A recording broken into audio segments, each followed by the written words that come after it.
Hey everyone, I'm Peter Stories here to guide you today. If you use this video to drift off to sleep, please tap like, hit subscribe, and drop a comment telling me where you're watching from and what time it is there. Now settle in, get cozy, and let yourself relax.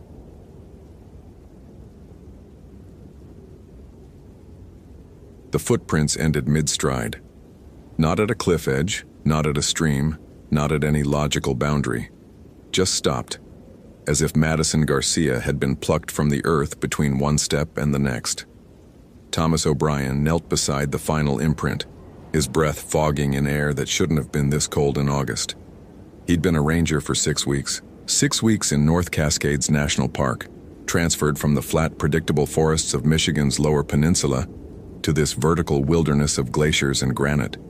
6 weeks of learning trail names he couldn't pronounce, memorizing elevation markers that made his ears pop, and trying to ignore the way the other rangers went quiet when he mentioned Sector 7, the sector where Madison Garcia had vanished 4 days ago. Thomas pressed his fingertips into the soil beside the print. The earth was frozen solid. He checked his thermometer, 58 degrees Fahrenheit. The ground shouldn't freeze at 58 degrees. It couldn't. But when he scraped at the dirt with his knife, ice crystals glittered beneath the surface layer, spreading outward from the footprint like an infection. His radio crackled. He'd turned the volume down after the third time dispatch had checked in, but he ignored it. The Garmin GPS unit clipped to his vest read 5,847 feet, putting him half a mile past the last confirmed sighting of Madison on the Cascade Pass Trail. Search and rescue had covered this ground twice already. They'd found the same thing he had: nothing. Madison Garcia, 28 years old, experienced backcountry hiker, had simply ceased to exist at this exact spot. Except the ground remembered her. The earth remembered, even if it shouldn't. Thomas stood, his knees protesting. The forest pressed close here, old-growth hemlocks creating a cathedral of shadow despite the afternoon sun. He'd grown up in woods, had spent his childhood navigating the mixed hardwoods of the Midwest. But these trees felt different, ancient, watchful. The silence was wrong. No bird calls, no rustle of small mammals, not even the buzz of insects. Just the whisper of wind through needles and his own breathing, too loud in the stillness. His supervisor, Rita Chen, had briefed him with the practiced efficiency of someone who'd done this too many times. Madison Garcia, solo hiker, filed her itinerary: 3 days on Cascade Pass Trail, summit attempt on Sahali Peak if weather held. Didn't check in at the ranger station on day 4. Her car's still at the trailhead. No activity on her credit cards, no cell phone pings. She knew these mountains, O'Brien. Grew up in Marble Mount, spent every summer up here since she was 12. Any history of mental health issues? Thomas had asked, thinking of his training modules on missing persons. Substance abuse? Relationship problems? Rita had given him a look that suggested he was asking the wrong questions. Madison was solid. Geology PhD student, worked seasonal SAR for 3 years.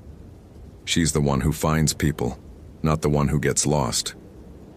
But everyone gets lost eventually, Thomas thought now, studying the impossible frost pattern. Some just get found again. He pulled out his field notebook, a habit his academy instructor had drilled into him despite the digital alternatives, and sketched the footprint configuration. Madison's boot print pointed north-northwest, toward the ridgeline. Her stride length suggested she'd been moving at a normal pace, not running, not stumbling, just walking and then nothing. He documented the ice formation, the precise GPS coordinates, the ambient temperature, everything that didn't make sense. When he looked up from his notes, the light had changed. The sun, which should have been high in the western sky, seemed filtered through a haze he couldn't see, turning everything pale and flat. The shadows under the hemlocks had deepened to absolute black, as if the darkness there was somehow thicker than normal shadow should be. Thomas checked his watch. 2:47 p.m. Plenty of daylight left, but his skin prickled with the instinctive awareness that he should leave, should get back to the trail junction before dark. Which was irrational. He'd camped alone in the backcountry dozens of times, and darkness was darkness, nothing more threatening than the absence of light. He forced himself to move forward, following the trajectory Madison's print suggested. The frozen ground transitioned back to normal soil after 3 feet, as if whatever had caused the temperature drop had been localized, specific, targeting her. Thomas caught himself. That was the kind of thinking that didn't belong in a case file. Facts only. Observations. Not speculation about targeting and intention. The terrain rose sharply, transitioning from forest to alpine meadow. Normally this area would be carpeted with summer wildflowers, lupine, paintbrush, heather, but the vegetation here looked stunted, twisted. He knelt to examine a cluster of what should have been thriving fireweed and found the stems blackened, brittle, as if frost killed in the middle of growing season. His radio crackled again, Rita's voice breaking through static. "O'Brien, status check." He thumbed the transmit button. "I'm at Garcia's last confirmed position. Found some anomalies. Requesting permission to extend search radius." A pause, longer than normal radio protocol. Then, "Define anomalies." Thomas looked at the frozen earth, the dead plants, the unnatural silence. Temperature irregularities. Vegetation die-off inconsistent with season. Possible environmental contamination. Another pause. "O'Brien, I need you to be very specific. What exactly are you seeing?" Something in her tone made him choose his words carefully. "The ground is frozen around Garcia's last footprint. Localized, maybe 3-foot radius. Outside that radius, everything's normal.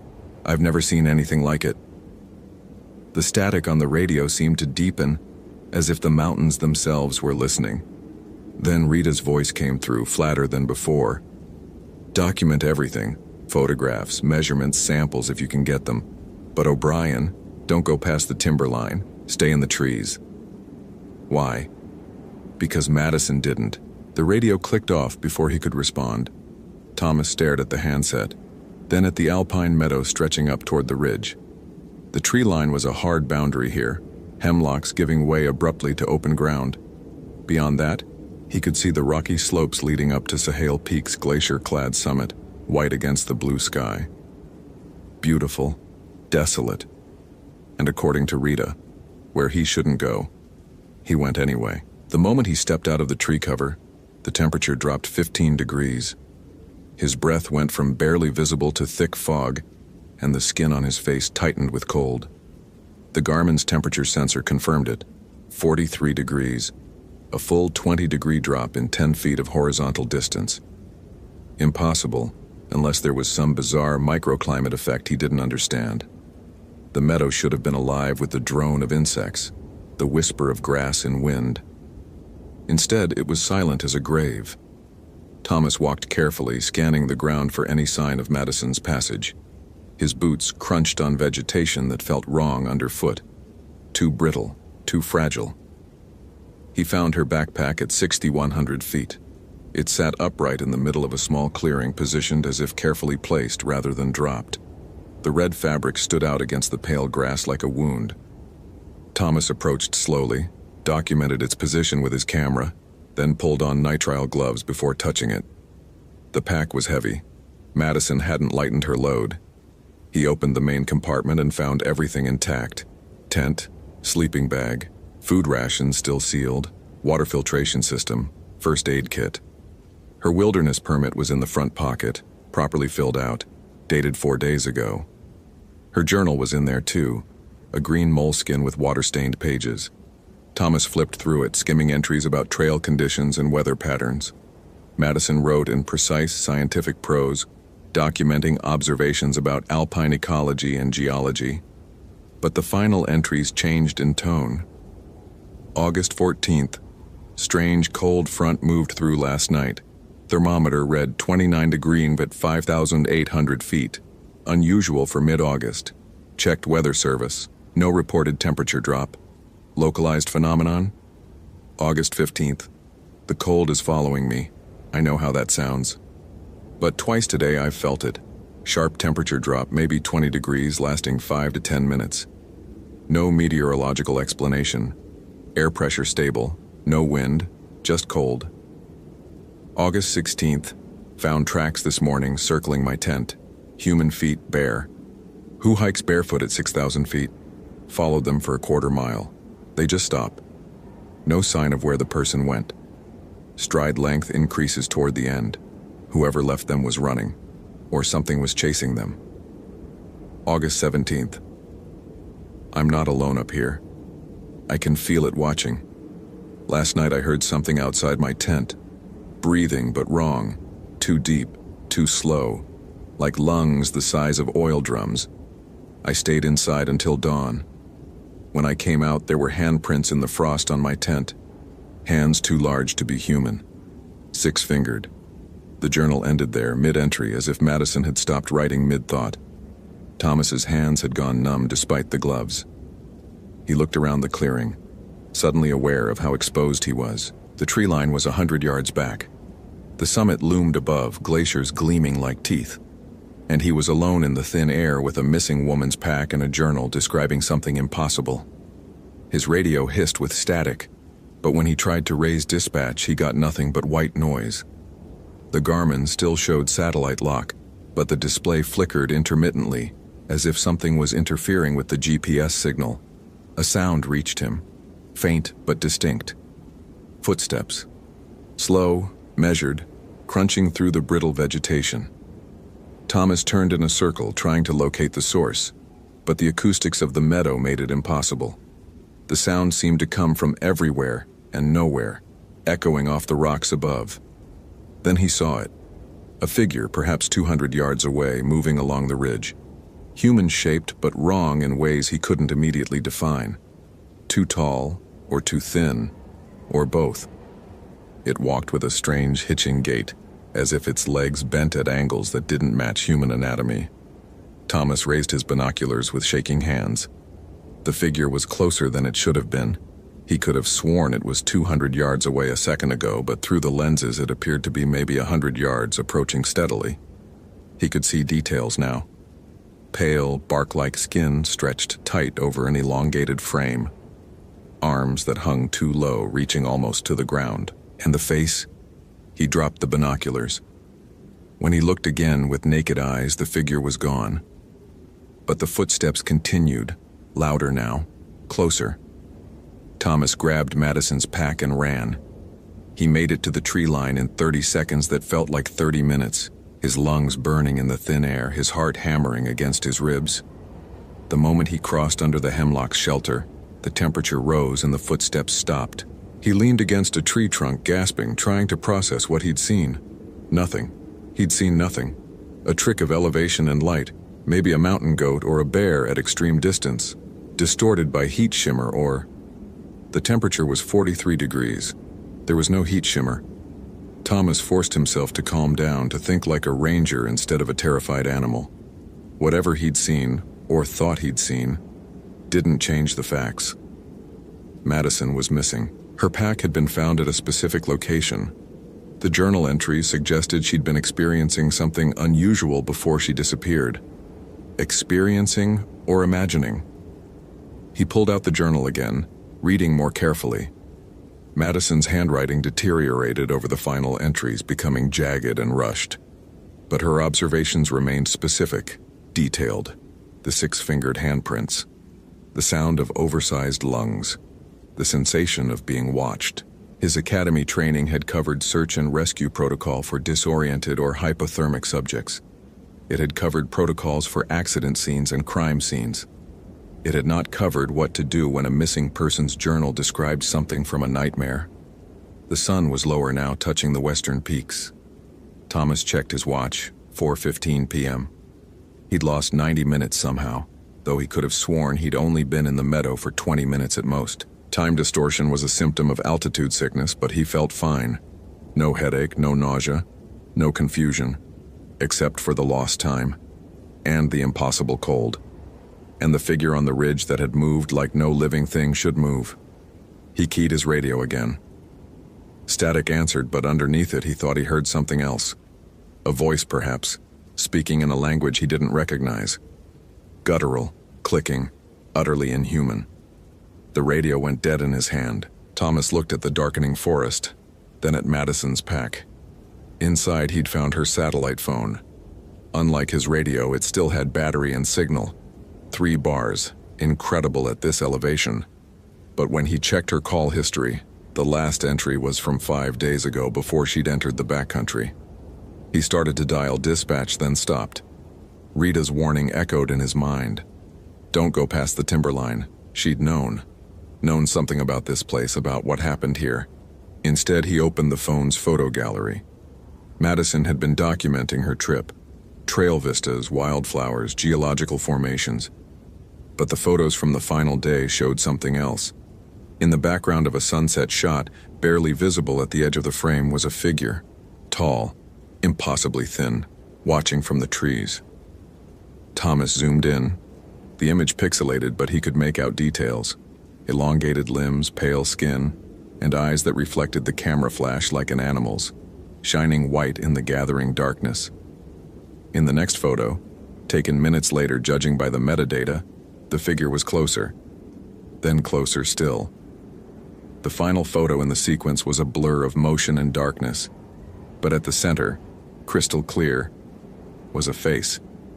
It was human and not human, emaciated to the point of skeletal, with skin stretched so tight the bones showed through like topography.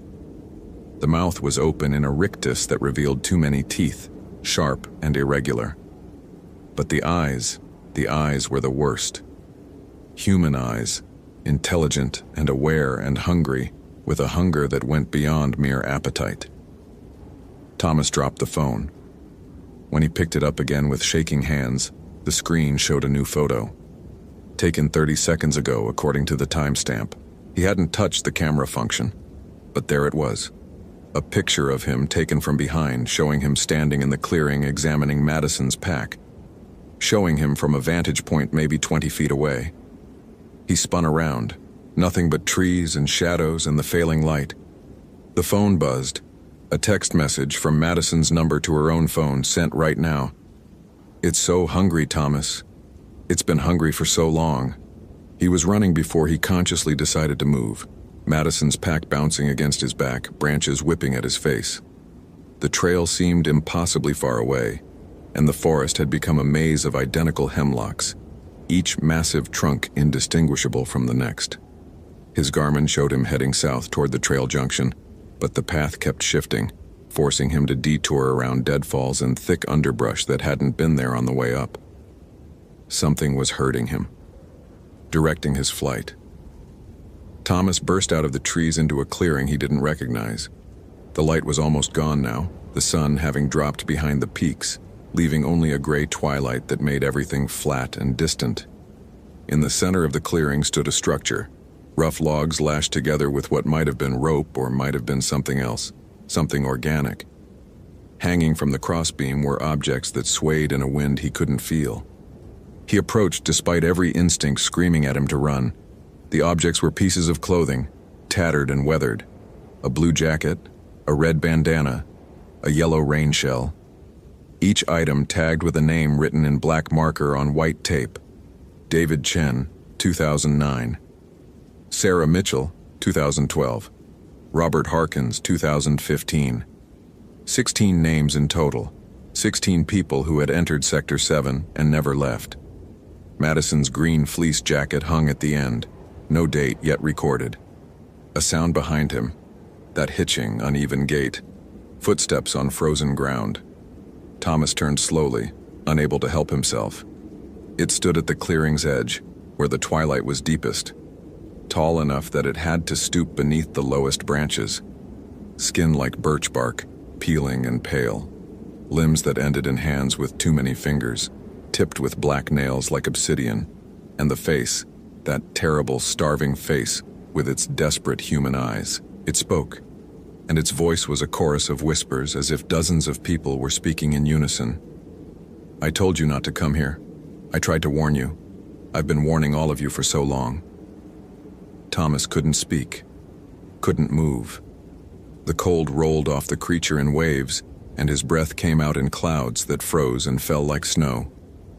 "You don't understand hunger," it continued, taking a step forward. The ground blackened beneath its feet, vegetation withering instantly. Real hunger. Not the kind that stops when you eat. The kind that grows. the kind that becomes what you are instead of what you feel. Another step.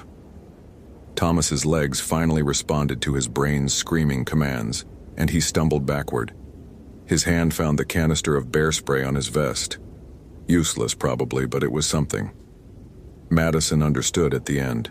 She gave herself willingly, said it was better than being torn apart, said she'd been hungry too, in her own way, hungry for something more than her safe little life in the safe little valley. Up here, she thought she'd find it.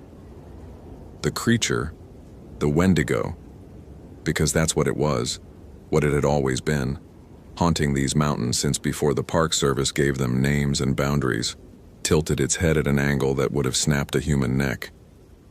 She did find it, just not the way she expected.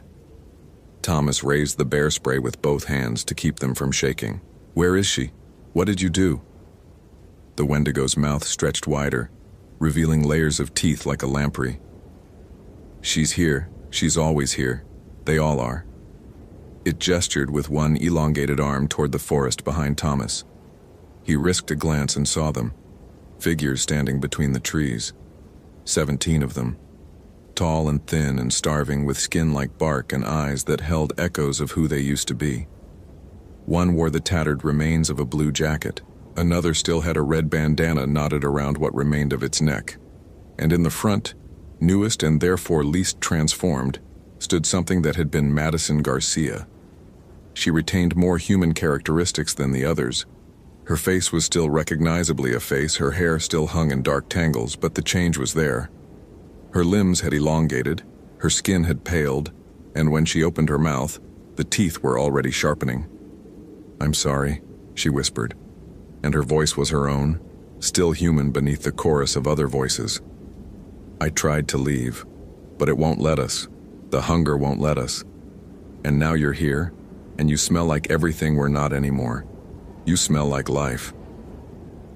They moved as one, the 17 Wendigo surrounding the clearing in a tightening circle. Thomas sprayed the first one that got close. It recoiled, clawing at its face, but 2 more took its place. The cold was absolute now, his fingers going numb, his thoughts slowing. He felt teeth sink into his shoulder, felt the unnatural cold of those jaws spreading through his body like poison. The pain was enormous, overwhelming, and then it wasn't pain anymore. It was hunger. Sudden, terrible, all-consuming hunger that made his stomach cramp and his mouth flood with saliva. Thomas fell to his knees, and the Wendigo that had bitten him, that had been David Chen once according to the tag on the moldering jacket, leaned close and whispered, "Don't fight it. The hunger only hurts if you fight it." But Thomas did fight. He pulled the knife from his belt and drove it into the creature's torso. The blade went in easily, too easily, as if the Wendigo's body was made of hollow wood. The creature didn't bleed. It just stepped back, looked at the knife handle protruding from its chest, and laughed with a sound like wind through dead branches. "You can't kill us," Madison said, and her voice was sadder now, more distant. "We're already dead. We died the moment we gave in, the moment we let the hunger in." The circle closed. Thomas swung the bear spray wildly, kicked at grasping hands, but there were too many. They pulled him down into the frozen dirt, and he felt more teeth, more cold, more of that terrible hunger spreading through his veins. And then, suddenly, they released him. Thomas lay gasping, waiting for the killing blow, but the Wendigo had drawn back, forming a wider circle. They swayed in place as if listening to something he couldn't hear. The first Wendigo, the one that had spoken to him, stepped forward again. "She's coming," it said. "The first. The one who made us. The one who's been feeding in these mountains for 300 years. From the darkest part of the forest came a sound, antlers scraping against trees, hooves on frozen ground, and breathing, deep and slow, like Madison had described in her journal. The thing that emerged was older than the others, larger, less human. Its body was a twisted amalgamation of human and animal characteristics. Deer antlers sprouting from a skull that was stretched and elongated, a body that might have once walked upright but now moved on 4 limbs, each ending in hands with too many fingers. Its eyes glowed with a cold blue light, And when it opened its mouth, Thomas could see down its throat into a darkness that went deeper than any living thing's body should contain. This was the original, the first person to give in to the hunger so long ago that history had forgotten their name. This was the Wendigo that made all the others. It looked at Thomas with those ancient, hungry eyes. Then it spoke, and its voice was the wind and the cold and the empty spaces between stars. You cannot carry my story down from this mountain. You cannot warn them. The hunger is patient. It has been patient for longer than your people have named these peaks. It will be patient for longer still. The creature moved closer and Thomas could smell it. Death and decay and the sharp, clean scent of deep winter. But you, it continued, you I will not transform. You I will leave as you are, so you can understand what mercy looks like when the hungry give it. It leaned down, bringing its massive head level with Thomas's face. Go. Run. Tell them whatever you think they'll believe. But know this. Every word you speak of what happened here will sound like madness. Every piece of evidence you gathered will prove nothing. And when you lie awake at night, feeling the cold in your shoulder where my child bit you, you will know that we are here. We are always here. We are waiting. The circle of Wendigo parted, leaving a clear path back to the trail. Thomas didn't question it. He ran, crashed through the underbrush, followed the failing light of his dying GPS unit back toward civilization. Behind him, he heard them singing, if that terrible keening could be called singing, in a language that predated English, predated the Park Service, predated everything except hunger itself. He made it to the trailhead at dawn, though he had no memory of the last miles. His truck was where he'd left it, covered in dew that had frozen into intricate patterns. His radio lay on the passenger seat, shattered, though he didn't remember breaking it. Rita was waiting at the ranger station, her face carefully neutral. You look like hell, O'Brien. Thomas set Madison's pack on her desk, set the satellite phone beside it, still showing that final text message, set his field notebook with its careful documentation of impossible things. She's gone, he said. His voice sounded strange, distant, as if someone else was speaking through his mouth. They're all gone. 16 people, Rita. 16 people who came to Sector 7 and never left. Rita picked up the phone, scrolled through the photos without expression. Then she turned to her computer and opened a file. The screen showed a map of the park with red dots marking locations. 17 dots in Sector 7, clustered around Cascade Pass. 18, she corrected quietly. You forgot about the hiker in 2003, before I started here. Thomas stared at her. You knew. You knew what was up there. I know what the reports say. I know what people claim they've seen. I know that every few years someone experienced and prepared goes into that sector and doesn't come out. Rita closed the file. I also know that search and rescue never finds bodies, never finds evidence of animal attacks or rock falls or any of the usual backcountry dangers. People just vanish, O'Brien, and the Park Service can't close an entire sector based on vanishings. We have to warn people, put up signs, close the trails. With what justification? That there's a hungry ghost in the mountains? That 18 people have been transformed into monsters from native legend? Rita's voice was sharp now, cutting. You write that in a report and you'll be out of a job by lunch. You talk about it publicly and you'll be a laughingstock. And the people will keep coming because that's what people do. They don't believe in monsters until they meet one. Thomas looked at his hands. The wound on his shoulder throbbed with cold that would never quite fade. So we do nothing? Just wait for the next one? We do what we've always done. We mark it as unsolved. We tell the families we searched but found nothing. We file the reports in the archive where no one will read them, and we try to sleep at night. Rita stood, walked to the window overlooking the mountains. I'm sorry you had to learn this way, but now you understand why the other rangers don't talk about Sector 7. Why we all drew straws to see who'd take the new guy on that search. Why I told you to stay in the trees. Madison, Thomas said. She's still up there. She's still aware. I know. Rita's reflection in the window showed her eyes were wet. Madison was my friend. We worked together for 3 summers. But the thing wearing her face now isn't her, O'Brien. Not really. The person she was died the moment she let the hunger in. Thomas left the station before noon. He wrote his report, carefully editing out everything that mattered, leaving only a dry recitation of facts. Last known position, recovered belongings, no sign of the missing person. Search suspended pending new evidence. It read like a dozen other reports he'd filed during training, except for the cold knot in his chest when he signed his name. He stayed on at North Cascades for 2 more weeks before requesting a transfer. Not because he was afraid, though he was, deeply and perpetually afraid, but because every morning when he looked at the mountains, he could see Sector 7 in the distance, could see the ridge where Madison had vanished, could imagine the 16, 18 figures standing in the trees, waiting with eternal patience for the next hiker who strayed too far, stayed too long, grew too hungry for something they couldn't name. The transfer came through in September. He left North Cascades on a gray morning with rain turning to sleet, and he didn't look back.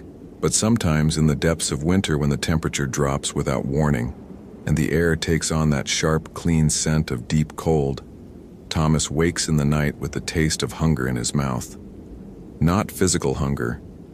He's learned to ignore that. This hunger is deeper, older, patient as stone. It reminds him that he was marked, that he was tasted and found wanting, or was it found worthy? And that somewhere in the mountains, the first Wendigo still waits and still remembers his name. 3 years later, Thomas reads about another disappearance in North Cascades. A solo hiker. Experienced, well prepared. Last seen on the Cascade Pass Trail. No sign of struggle, no evidence of foul play. Just gone, as if the mountain had swallowed them whole. He closes the article and doesn't sleep that night, or the next, because he knows with terrible certainty that it's 19 now. 19 figures standing in the trees. 19 voices added to the chorus of hunger. And he knows, though he's tried for 3 years to convince himself otherwise, that one day the hunger will grow too strong. One day he'll return to Sector 7 not as a ranger, but as a pilgrim, walking past the tree line into the cold, following the sound of antlers scraping against wood and hooves on frozen ground. One day, he'll stop running and let the hunger finally, mercifully, consume him. But not today. Not yet. Today he just closes his eyes and listens to the wind and tries not to hear the voices of everyone who came before him, calling his name across the endless frozen distance.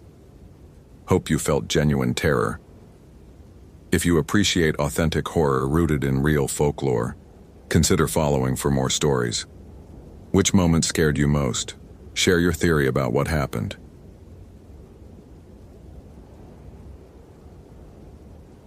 The tent fabric was frozen solid, crystallized from the inside out. Impossible in November. Incomprehensible in afternoon sun. Robert Fitzgerald had seen plenty of abandoned campsites in his 15 years with the National Park Service, but nothing like this. He crouched beside the collapsed dome tent, one gloved hand hovering above the nylon surface. The fabric crackled under his touch, brittle as ancient parchment. Frost patterns spiraled across the green material in fractals too perfect to be natural, each crystalline formation radiating from a central point inside the tent. The thermometer clipped to his pack read 47 degrees Fahrenheit. The sun hung at 2 o'clock, weak but present through the thin November clouds. Nothing about the weather explained what he was seeing. Dispatch, this is Ranger Fitzgerald at the Dawson campsite. Coordinates 48 5047 north, 121.0736 west, elevation 5,420 feet. He waited for the squelch of acknowledgement before continuing. I've got the tent. Something's wrong with it. Ice formation, but it's not cold enough for... Static burst through his Motorola, sharp and sudden. Then silence. Robert tried again. Dispatch, do you copy?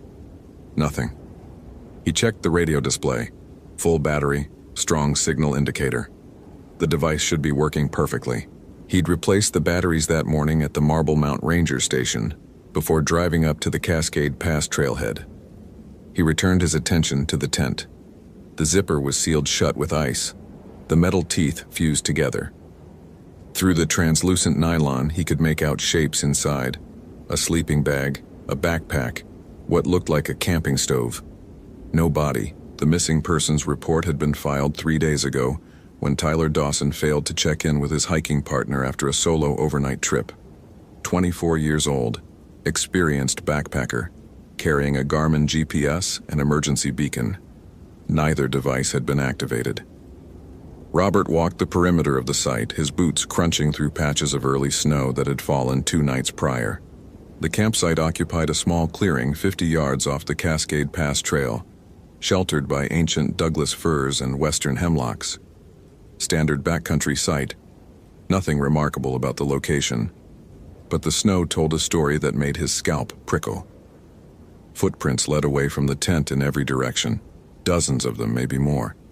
They radiated outward like spokes on a wheel, each track pressed deep into the thin snow cover. Robert knelt beside the nearest set, boot prints size 10 or 11, consistent with the description in the missing person report. Tyler Dawson wore size 11 Merrell hiking boots, but the prints were wrong. They started normally enough. Standard walking gait, even spacing, normal depth. But after 6 or 7 steps, they began to change. The stride lengthened impossibly, from 24 inches to 30, then 36, then more. The depth increased too, as if the person making them had suddenly gained 100 pounds, or as if something very heavy had begun walking in Tyler Dawson's boots. Robert followed one trail for 30 yards before it simply stopped. Not at a tree or rock where someone might have turned around, but in the middle of a small open space between 2 hemlocks. The final print was pressed so deep into the frozen earth that it had cracked the soil beneath the snow. Whatever made it had been carrying tremendous weight. He photographed everything with his department-issued digital camera, documenting each detail methodically. The frozen tent, the radiating footprints, the impossible final impression.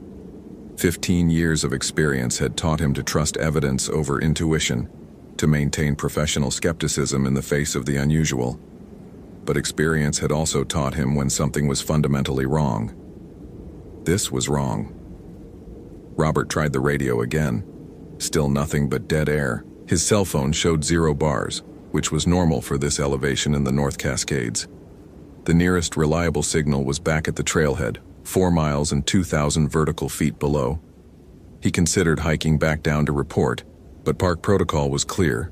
Secure the scene, document everything, retrieve any evidence that might explain the disappearance. He needed to open that tent. The hunting knife he carried for emergency rope cutting slid easily through the frozen zipper. The blade scraped against ice crystals as he worked, sending up a fine powder that caught the sunlight like diamond dust. When he'd cut a large enough opening, he pulled back the fabric. The cold hit him like a physical blow. Not the moderate November chill of the surrounding forest, but deep Arctic cold, the kind that turned breath to ice and froze exposed skin in minutes. It poured out of the tent opening like liquid, flowing down and spreading across the ground. Robert stumbled backward, gasping. Inside the tent, everything was encased in ice. The sleeping bag had frozen into a solid block of blue nylon and downfilling. The backpack was a crystallized sculpture. The camping stove, water bottles, food bags, all locked in clear ice that sparkled with an inner light. But what stopped Robert's heart was the message. Scratched into the ice-covered floor of the tent, gouged deep with what must have been the tip of a knife or tent stake, 5 words: "It followed me from Thunder Creek." Robert knew it well, a tributary drainage that branched off from the main Cascade Pass Trail, dropping into a remote valley that saw maybe a dozen visitors a year. Dense old growth, steep terrain, prone to early snow. Tyler Dawson's itinerary, according to the missing person report, had included an overnight at Thunder Creek before moving to this site. Robert photographed the message, his hands shaking slightly. Not from cold. He'd backed away from the tent's unnatural chill, but from something else. A feeling he couldn't quite name, like the air pressure dropping before a storm. He should leave. Hike back down, get more rangers, maybe even search and rescue. This was beyond his protocol, beyond his experience. But Tyler Dawson had been missing for 3 days. If there was any chance the young man was alive somewhere in these mountains, every hour mattered. Robert made his decision. He would hike to Thunder Creek, follow the drainage, look for any sign of what Tyler Dawson had encountered. If he found nothing by dark, he'd hike out and call for backup. Standard search procedure, nothing reckless about it. He was lying to himself, and he knew it. The trail to Thunder Creek descended through ancient forest, switchbacking down the mountainside through groves of trees that had stood for 500 years or more. Robert had hiked this route countless times, leading groups, checking permits, performing routine patrols. He knew every landmark, every turn, every vista. But today the forest felt different. The birds had stopped singing. Robert noticed it after the first mile. The usual forest sounds, the chatter of gray jays, the tapping of woodpeckers, the rustle of juncos in the undergrowth, had gone silent. He paused on the trail, listening. Wind moved through the high branches with a sound like distant breathing. Something dripped in the darkness beneath the hemlocks, but no birds. In 15 years, he'd never experienced complete silence in these woods. The trail grew steeper, dropping into the Thunder Creek drainage through a series of tight switchbacks carved into the mountainside. Massive boulders, left by ancient glaciers, dotted the slopes. Moss covered everything with a thick emerald carpet that muffled his footsteps. The temperature dropped as he descended, and with it came a smell, faint at first, then growing stronger. Rot.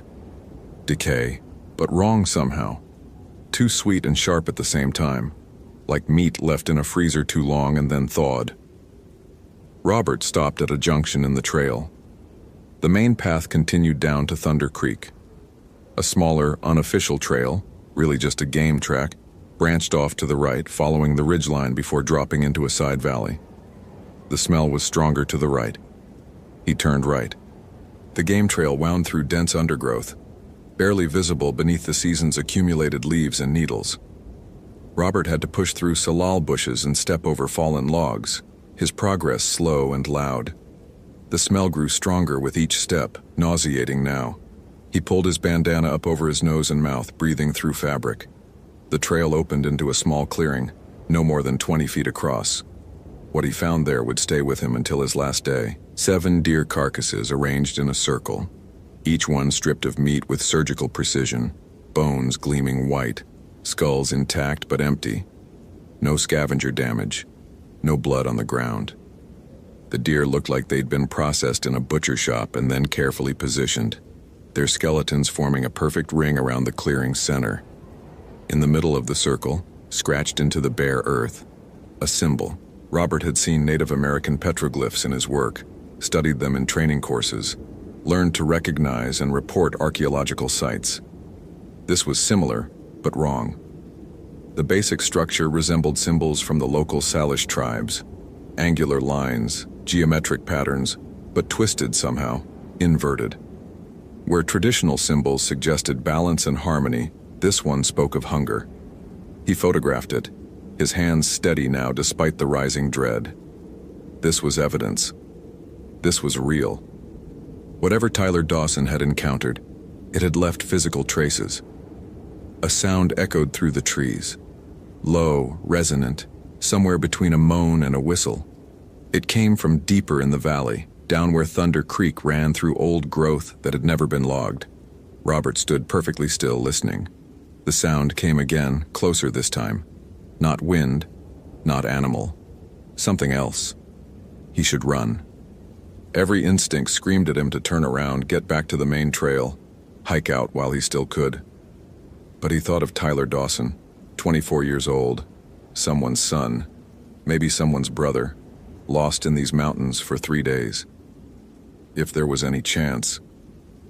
The sound came a third time, close enough now that Robert could hear the way it echoed off the mountains, close enough that he could feel it in his chest like a second heartbeat.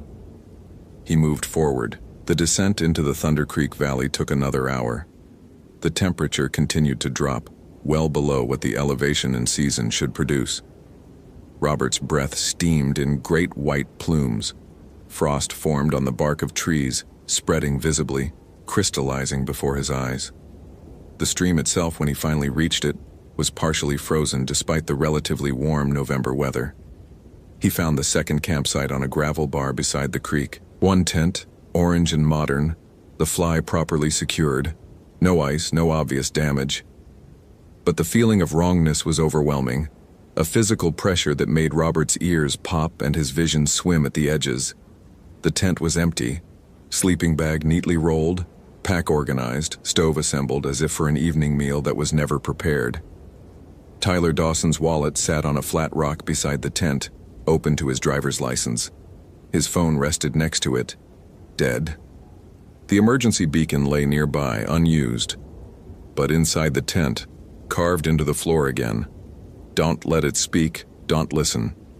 Robert backed out of the tent, his mouth dry. The air felt thick, resistant, like trying to breathe underwater. The smell of rot was overwhelming now, coming from everywhere and nowhere, saturating the valley. Movement in his peripheral vision. He spun, one hand dropping to the canister of bear spray on his belt. Nothing, just trees and shadows. But the shadows were wrong, too deep for the afternoon light, pooling under the hemlocks like spilled ink. "Tyler Dawson." His voice echoed strangely, flat and distorted. "National Park Service, if you can hear me, respond." Silence. Then, from somewhere up the valley, "Help me." The voice was wrong, too perfect, too clear, carrying over the distance without natural decay. Robert had heard enough emergency calls to know how human voices sounded in distress. Ragged, desperate, breaking. This was smooth, modulated like a recording. "Tyler, stay where you are, I'm coming to you." He moved up the valley, following the creek, his hiking boots splashing through shallow water that had frozen into geometric crystals. The trees pressed close on both sides, ancient cedars with trunks 10 feet across, their bark scarred and twisted. The afternoon light was failing fast, far faster than it should, as if the valley itself was drinking the sun. "Help me," the voice again, still ahead, still wrong. Robert climbed over a massive fallen log, his hands sinking into moss that was unnaturally cold. On the far side, he found more evidence, a trail of scattered gear, a water bottle here, a fleece jacket there, a hiking boot 20 yards further on. All of Tyler Dawson's possessions according to the equipment list in the missing person report, discarded like a snake shedding its skin. The temperature had dropped below freezing. Robert could see ice forming on the exposed skin of his hands, feel his core temperature beginning to fall despite his layers. This was impossible. It had been 47 degrees at the first campsite, barely 90 minutes ago. Weather didn't change like this, not naturally. "Help me, please." Ahead, through the trees, a figure. Robert's heart hammered against his ribs. "Tyler! Tyler Dawson!" The figure stood motionless in the dimming light, partially obscured by the massive trunks of old cedars. Human-shaped, roughly the right height and build. But something about its proportions was wrong. The limbs too long, the shoulders too narrow. "I need help." The voice came from the figure, but its mouth, if it had a mouth, didn't move. Robert unclipped his flashlight, his fingers numb and clumsy. The beam cut through the gloom, illuminating the figure in harsh LED white. It wore Tyler Dawson's clothes, the bright blue jacket from the missing person report, the tan hiking pants, the remaining boot. But the thing inside the clothes was not human, could never have been human. The proportions were impossible. Legs that bent wrong, arms that hung to its knees, fingers that were too long and too many. Its head was covered by Tyler's knit cap, but the shape beneath was wrong, elongated with protrusions that might have been antlers or might have been something worse. "Help me." The voice was Tyler's now, perfectly reproduced. "It's cold. I'm so cold. Please help me." Robert's training, his 15 years of experience, all of it evaporated in the face of what he was seeing. His mind couldn't process it, couldn't fit this impossible thing into any framework of understanding. He stood frozen, his flashlight beam trembling on the creature. It took a step forward. The movement was wrong, jointed in places where humans didn't have joints, flowing and jerking at the same time. The boot it wore, Tyler's boot, left a print in the frost, enormous, misshapen, pressed deep with impossible weight. "Please." Tyler's voice, but layered now with something underneath, something that rasped and whistled. "I'm hungry. So hungry. Help me." Robert ran. He crashed through the undergrowth, no longer following any trail, just trying to put distance between himself and the thing. Branches whipped his face. Roots caught his boots. He fell once, hard, his hands plunging into something wet and cold that might have been mud or might have been worse. He got up, kept running. Behind him it followed.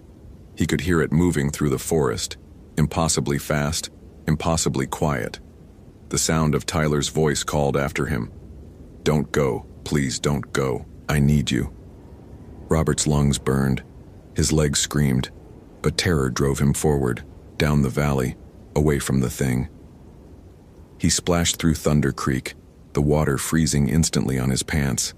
He scrambled up a boulder field, his hands bleeding from sharp rocks he couldn't see in the failing light. A sound stopped him cold. Laughter. Not Tyler's voice anymore, but something ancient, something that had never been human. It echoed through the valley, bouncing off the mountains, coming from everywhere at once. The laughter of something that found his terror amusing, his flight entertaining. Robert pressed himself against the trunk of an ancient cedar, trying to slow his breathing, trying to think. The creature was out there, somewhere in the darkness that had fallen completely now, impossible darkness at 3 in the afternoon. His flashlight had died when he fell. His radio was dead, his phone was useless. He was alone in a valley with something that wore Tyler Dawson's clothes and mimicked his voice and hunted with intelligence. Wendigo. The word rose from some half-remembered training course, some lecture on Native American traditions and respecting sacred sites. The Salish tribes had stories about creatures that lived in the deepest forests, spirits of winter and hunger that took human form, or took human skin. Robert had listened politely, filed it away as cultural folklore, never believing. He believed now. The temperature continued to drop. Robert's fingers had lost feeling. His toes burned with the first stages of frostbite. He couldn't stay here, couldn't remain still. He had to move, had to try to reach the trailhead, had to survive. A whisper in the darkness inches from his ear. "Found you." Robert bolted again, no longer thinking, pure panic driving him. He ran blind through the forest, smashing into trees, falling over logs, his body a mass of cuts and bruises. The creature paced him, always just out of sight, its laughter following him like a curse. He broke out of the trees onto what he thought was the main trail, but nothing looked right. The path was too wide, too straight, leading upward into darkness that seemed to shimmer and shift. He followed it anyway, having no other choice, his legs barely responding to his brain's commands. The trail led to a clearing he'd never seen before, though he'd hiked every inch of this drainage over 15 years. In the center of the clearing stood a structure. Rough logs, covered in moss and ice, ancient beyond measure. Something that might have been built before European settlers ever reached these mountains. Something that belonged to the original inhabitants. And around the structure, impossible in the darkness, clear as daylight in his failing vision. Symbols, the same twisted, hungry symbols he'd found at the deer circle. But these were larger, more complex, carved into the very bedrock of the mountains. This is where it lives. Tyler's voice, coming from the forest edge. This is where it's always lived. I came here. I was curious. I went inside. Robert turned slowly. The creature stood at the tree line, partially visible in the strange non-light. It had removed Tyler's cap. What it revealed made Robert's bladder release, made his mind begin to fracture. A skull. Elongated, antlered, teeth like shards of ice, but with Tyler Dawson's eyes still in the sockets, still moving, still alive. It got inside me, Tyler's voice said, though the skull's jaw didn't move. It filled me up with hunger. It's filling you up now too. Can you feel it? The cold getting inside you? The hunger starting? Robert could feel it. God help him. He could feel it. A gnawing emptiness in his gut that had nothing to do with missing meals. a coldness in his bones that went deeper than temperature. The creature was right. It was already inside him, had been since he'd found that first frozen tent, maybe since he'd started down this trail. "Don't fight it," the creature said with Tyler's stolen voice. "It hurts less if you don't fight. I fought. Look what happened to me." It stepped fully into the clearing, and Robert saw the full horror of what Tyler Dawson had become. The body was a twisted scaffold of two long bones, covered in skin that had turned gray-white, hairless, stretched tight over angles that shouldn't exist. The creature's hands ended in claws that had once been fingers, black and sharp. It moved with a sound like breaking ice, each step cracking and creaking. "You came looking for me," it said. "That was stupid. Everyone who comes looking ends up the same way. Filled up, changed, fed to the forest." Robert's hand found the bear spray on his belt. Useless against this thing he knew, but it was something, some action he could take in the face of the impossible. He raised the canister. The creature's laughter came again, that ancient horrible sound. "That won't help. Nothing helps. This mountain is hungry. This forest is hungry. We're all hungry now." Robert sprayed anyway. The jet of capsaicin oleoresin caught the creature full in the face, or what passed for its face. It didn't react. The spray froze in midair, falling to the ground as orange snow. "Stupid," the creature said again, and lunged. Robert dove aside, his body moving on instinct despite its exhaustion. The creature's claws raked across his shoulder, cutting through his jacket, his fleece, his shirt, scoring deep into flesh. The pain was immense and absent at the same time, intense agony and absolute numbness existing simultaneously. He scrambled to his feet, running again, no longer having any sense of direction. The clearing, the structure, the creature, all of it blurred together. He was going to die here. He knew it with absolute certainty. Tyler Dawson had died here, or something worse than death had happened to him, and now it would happen to Robert too. But he wouldn't go easy. Robert's hand found his knife. He spun, slashing wildly as the creature came at him again. The blade connected with something solid, cutting into flesh that felt like frozen wood. The creature screamed, not with Tyler's voice now, but with something primal, a sound that had never come from human vocal cords. It reeled back, and in that moment Robert saw his chance. The structure in the clearing's center, if this thing had come from there, maybe that's where it was vulnerable. Maybe that's where it could be stopped. He ran for the structure, the creature right behind him, its claws scraping across his back. He hit the entrance, a low opening in the stacked logs, and squeezed through, dragging himself into darkness. Inside was ice, everything ice. The structure was hollow, a natural cavity in the rock that the logs had been built around, and every surface was covered in thick glacial ice that glowed with an internal blue light. And embedded in the ice, hundreds of them, bones. Human bones, animal bones, bones from creatures Robert couldn't identify. This was the Wendigo's lair, its feeding ground, its home for centuries.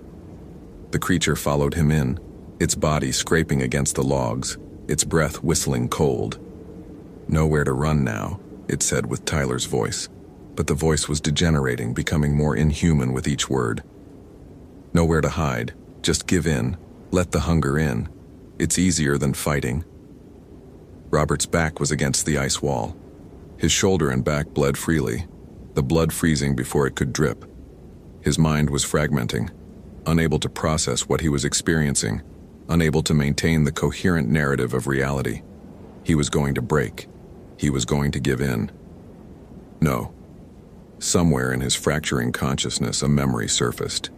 Training, years ago, sitting in a conference room at the ranger station, a guest speaker, an elder from the local Salish tribe, talking about the old ways, the old stories, talking about how the Wendigo could be resisted. Fire, iron, salt, belief. Robert's lighter was in his pocket. He'd used it that morning to start the stove at the ranger station, making his morning coffee in the pre-dawn darkness. His fingers, numb and clumsy, fumbled for it. The creature lunged. Robert flicked the lighter. The flame was tiny, barely more than a spark. But in this place, this frozen hell of ice and bones and ancient hunger, that tiny spark was everything. It was warmth in the cold. It was light in the darkness. It was human will against inhuman hunger. The flame touched the ice. The ice exploded, not with heat. There wasn't enough heat in the lighter's flame to melt this ancient ice. But with something else, some breaking of a pattern, some disruption of the Wendigo's power. The ice shattered in a cascading failure, chunks falling from the walls, revealing the rock behind. And as the ice fell, so did the bones, clattering to the stone floor in piles. The creature screamed. Its body began to crack and splinter, the stolen flesh falling away in chunks. Tyler Dawson's face, still wearing his living eyes, detached and fell, shattering like porcelain on the stone. The skull beneath was collapsing, the antlers turning to powder. The hunger vanished from Robert's gut. The cold retreated from his bones. The pressure on his mind, the weight that had been crushing him since he'd entered this valley, lifted. He ran, out of the structure, through the clearing, into the forest. The darkness was lifting, natural light returning as if time had rewound. He found the trail, the real trail, and followed it down toward Thunder Creek, toward the junction, toward safety. Behind him, the structure collapsed with a sound like breaking glass. The clearing vanished, swallowed by the forest as if it had never existed. Robert didn't look back. He reached the trailhead at sunset. Real sunset. Natural sunset. The sun going down in the west as it should. His truck sat in the parking lot exactly where he'd left it that morning. He climbed inside, started the engine, drove. He didn't remember the drive back to Marble Mount. Didn't remember pulling up to the ranger station. Didn't remember his supervisor finding him in the truck, catatonic, covered in blood and ice. He wouldn't remember much of the next 3 days in the hospital, being treated for severe lacerations, frostbite, and hypothermia. When he could finally speak coherently, he told them everything. They listened patiently, professionally. They wrote it all down in their reports. And then they put him on mandatory leave, pending psychiatric evaluation. Search and rescue went into the Thunder Creek drainage. They found Tyler Dawson's campsites, both of them. They found his gear scattered through the valley. They found the frozen tent, though by the time they reached it, it had thawed, showing no unusual characteristics. They found the clearing with the deer carcasses, though there were only 3 deer, not 7, and they'd clearly been killed by a mountain lion. They did not find Tyler Dawson. They did not find the structure. They did not find the symbols carved into stone. Robert Fitzgerald never returned to duty. He took early retirement, moved away from the North Cascades, away from Washington State entirely. He settled in Arizona, in the desert, where the temperature rarely dropped below 70, and the trees were sparse and small. But on cold nights, rare as they were, he would wake from dreams of ice and hunger, of voices calling from the darkness, of Tyler Dawson's eyes in a skull that wasn't human, and he would wonder if he'd really destroyed the Wendigo, or if he'd just wounded it. If it was still out there, waiting in the Thunder Creek Valley, wearing some new skin, calling in some new voice, waiting for the next curious hiker to enter its territory, waiting to feed. On the anniversary of Tyler Dawson's disappearance, Robert received a letter. No return address, postmarked from Marble Mount, Washington. Inside was a single Polaroid photograph. The photo showed the Thunder Creek trailhead. In the foreground, clearly visible, was a figure. It wore modern hiking gear, carried a large pack, faced toward the camera. The face was obscured by shadow, but the posture, the proportions, they were wrong. And on the back of the photo, written in handwriting that might have been Tyler Dawson's, 5 words, "It's hungry again, come back." Robert burned the photograph. He burned the envelope. He scattered the ashes in the desert wind and tried to forget. But on the coldest nights, he could still feel it. That gnawing emptiness in his gut. That whisper of hunger that came from something old and patient and waiting. The Wendigo had marked him in that frozen structure, had left a piece of itself inside him, and sometimes, in his darkest moments, Robert wondered if he'd really escaped at all, or if he was just another skin it was slowly learning to wear, another voice it would learn to mimic perfectly, another lure it would use to draw the next victim into the hungry darkness of Thunder Creek. The desert nights were getting colder. The hunger was getting stronger. And deep in the North Cascades, in a valley that most maps didn't show anymore, something waited. Patient, ancient, starving, always starving. Hope you felt genuine terror. If you appreciate authentic horror rooted in real folklore, consider following for more stories. Which moment scared you most? Share your theory about what happened.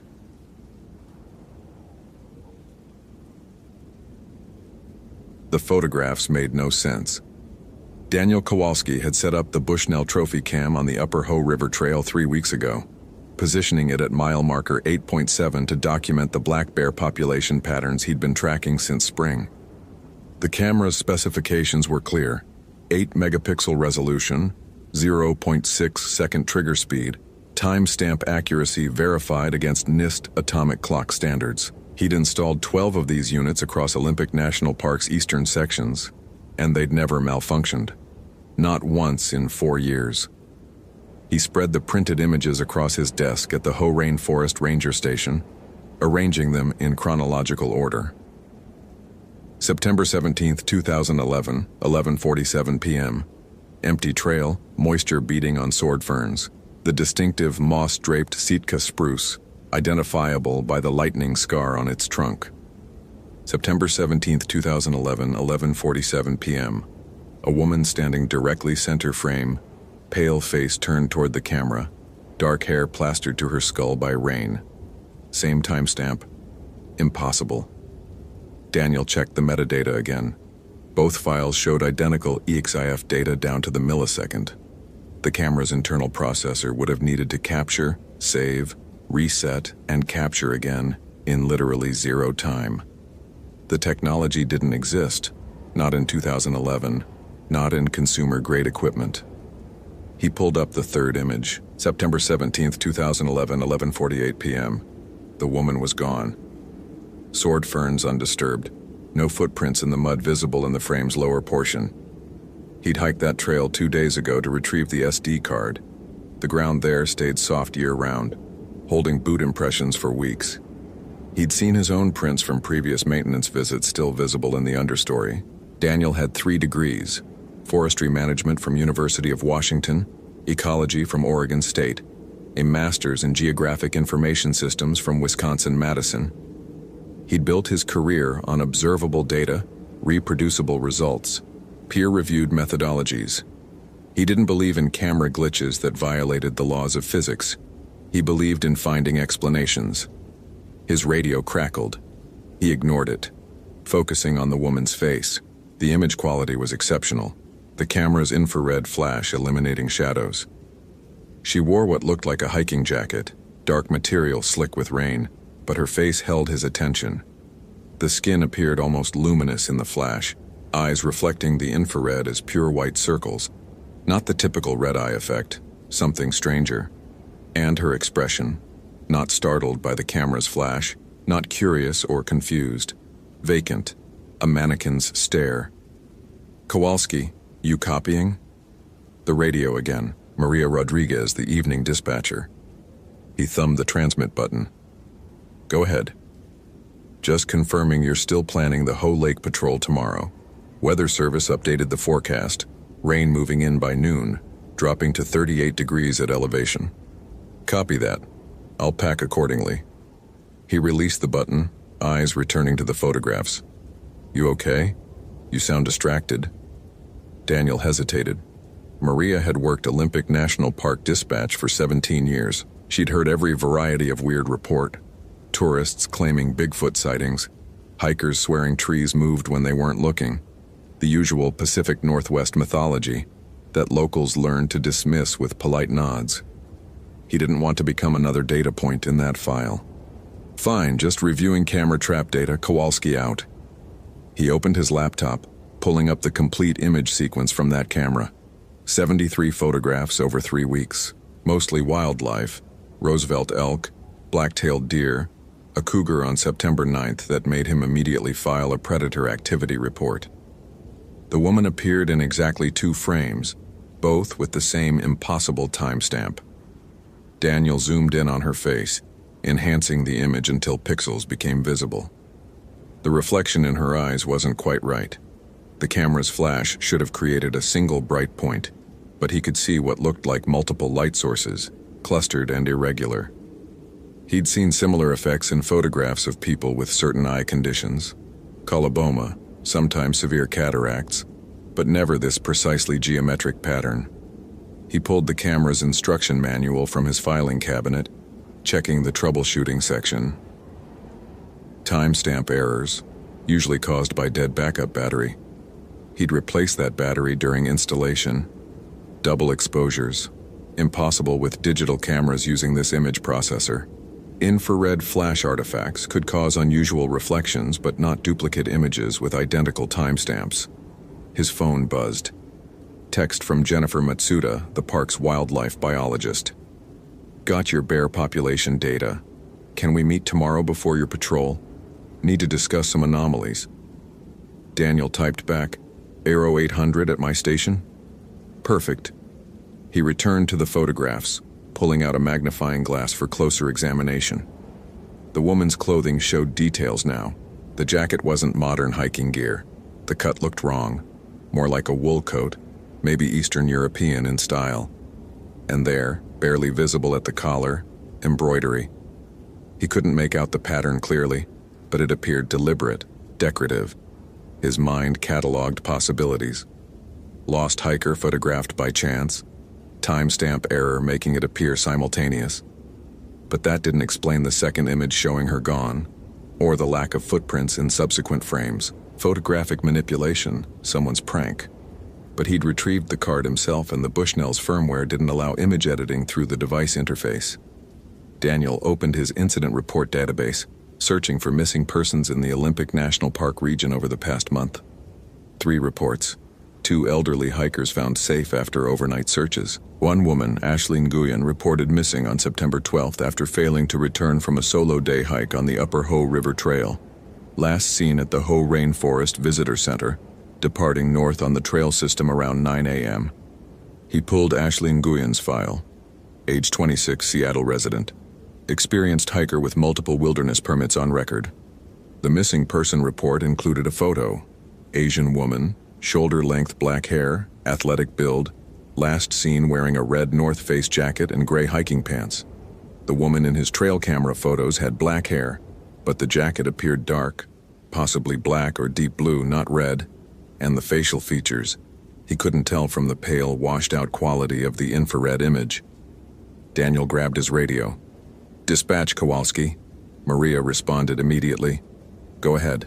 The Ashley Nguyen case from September 12th. What's the current status? A pause.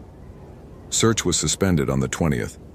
SAR teams covered 40 square miles over 8 days. No evidence found, no gear, no tracks, no clothing. Park Service officially classified it as presumed fatal. Body unrecovered. Why? I may have camera trap footage from the Upper Ho Trail. Need to verify a timeline. Jesus, Daniel. You think you got her on film? Maybe. I need to review more carefully. Can you pull the complete SAR report and email it to me? Sending now. Listen, if you've got evidence in that case, you need to call Detective Morrison at the state police. He was the lead investigator. I will, after I'm certain what I have. Daniel hung up and opened the email. The search and rescue report ran 47 pages. Ashley Nguyen had signed the trail register at the visitor center at 9:14 a.m. on September 12th, indicating her planned route. Upper Ho River Trail to Ho Lake, approximately 18 miles round trip with 3,500 feet elevation gain. Expected return by 7 p.m. When she failed to check out by 10 p.m., park rangers initiated a preliminary search.